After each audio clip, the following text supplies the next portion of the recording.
اگر رزق پاک نہیں ہے تو میرے حضور نے ارشاد فرمایا کہ ایک بندہ سفر کر کے کعبۃ اللہ کے صحن میں پہنچتا ہے اور کعبے کے پردوں کو تھام لا ہے وہ یمد یدیہ اور لمبے لمبے ہاتھ کر کے کہتا ہے اے اللہ، لیکن اس کا کھانا حرام ہے، اس کا پینا حرام ہے، اس کا لباس حرام ہے، وہ غزیہ بالحرام، اس کو غذا حرام سے دی گئی ہے۔ میرے حضور نے فرمایا اس کی کوئی دعا قبول نہیں ہوگی۔ سفر کیا، جنگل پہاڑ کاٹے، سمندروں کو پاٹ کر کے آگے گیا، ہواؤں کے کلیجے چیر کے آگے بڑھا، مہینوں کی مسافتیں طے کر کے گیا اور کعبۃ اللہ کے سامنے کھڑا ہے، سین حرم میں مطاف میں کھڑا ہے، لیکن اس کا جسم حرام سے پلا ہے، اس نے جو پہنا ہے اس لباس کا تانا یا بانا حرام کا ہے،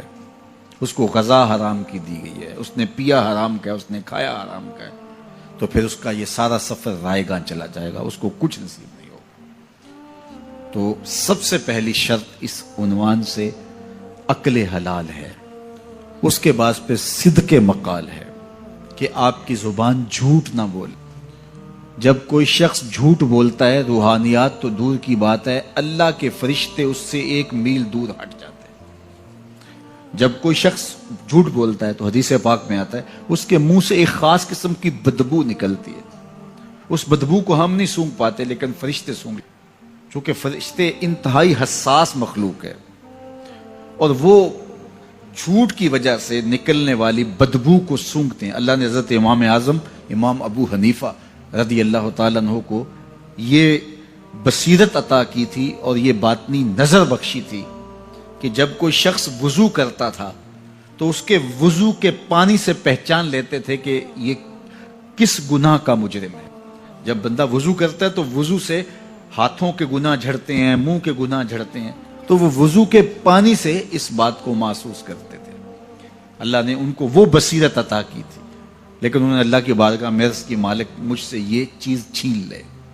یہ چیز مجھے نہیں چاہیے۔ لوگوں کے بارے میں جو ہے وہ ایسا گمان پھر پیدا ہوتا ہے۔ تو فرشتوں کو اللہ نے وہ حساس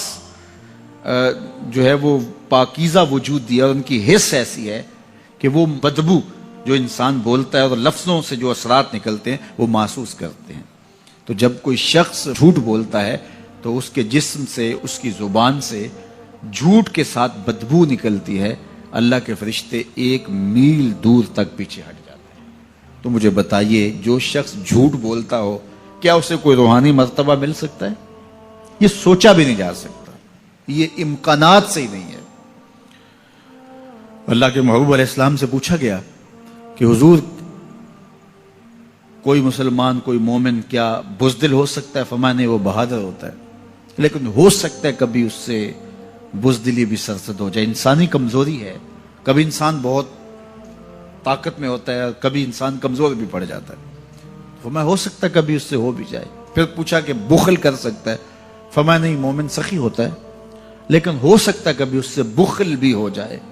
کبھی کبھی دولت اسے اچھی بھی لگنے لگ جاتی ہے، جس طرح فرمایا گیا کہ اولاد مبخلتن مجبنتن، یہ جو اولاد ہوتی ہے یہ بندے کو بخیل بھی بنا دیتی ہے اور بزدل بھی بنا دیتی ہے۔ جب اولاد نہیں ہوتی تو بندہ سخی بھی ہوتا ہے اور بندہ جو ہے وہ مشکل حالات میں بھی کود جاتا ہے، لیکن جب اولاد ہوتی ہے تو پھر مشکل حالات میں کودنے سے پہلے سوچتا ہے میرے بچے ہیں یتیم ہو جائیں گے، اس کو یہ خیال آتا ہے، پہلے ایسے مال لٹاتا ہے لیکن اولاد ہو جائے تو پھر وہ اولاد کا سوچتا ہے کہ ان کے لیے کچھ میں جمع کر لوں۔ تو اولاد فرمایا میرے حضور نے کہ مبخلہ و مجبنہ، یہ بخیل بھی کر دیتی ہے اور یہ کمزور اور بزدل بھی بنا دیتی ہے۔